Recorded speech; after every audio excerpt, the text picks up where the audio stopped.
دو باب دارالایتام توسط یک بنیاد خیریه در ولسوالی‌های گیرو و آبند ولایت غزنی ساخته و به بهره برداری سپرده شد.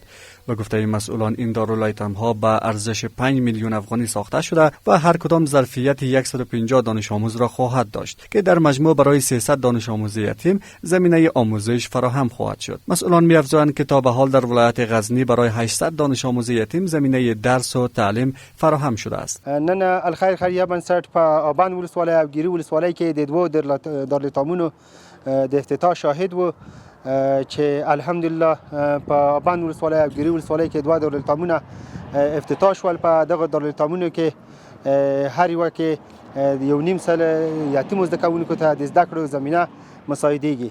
د ترڅنګ دغه دارالایتامونو کې 6 درسي اتاقونه دي او یوه مجهز آشپزخانه، 4 دانې حمامونه او د دې ترڅنګ وطني تشنابونه هم شامل دي.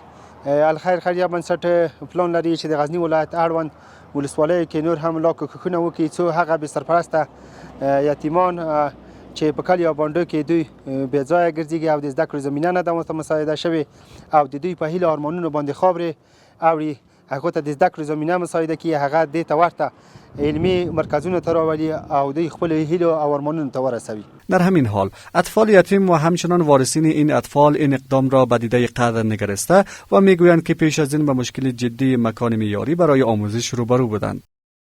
چې پاتې وای د مو ډیر خوشاله یو د لید سبقان وای زموږ د زده کړې کېږي. دا ته کال کې پلار مې شهید شوی ده، موږ ډیر خوشاله یو دلته مدرسه جوړه سوله د تعلیم او شام کې رازده کې موږ ډیر خوشاله یو. نور دغه غواړم په هر ولسوالۍ کې دغه نور دلیل مات د ولسوالۍ جغرافیه ته په کتو سره دغه دارالایتام چې اوس جوړ شوی ده فکر نه کوم چې د دې ولسوالۍ د ټولو یتیمو ماشومانو لپاره کافي واوسي. ولسوالۍ پراخه ده او له دغه الخیر بنسټ او نورو بنسټو څخه غوښتنه ده چې وکولای شي د دې ولسوالۍ په نورو لرو پرتو سیمو کې هم دغه دارالایتامونه جوړ کړه.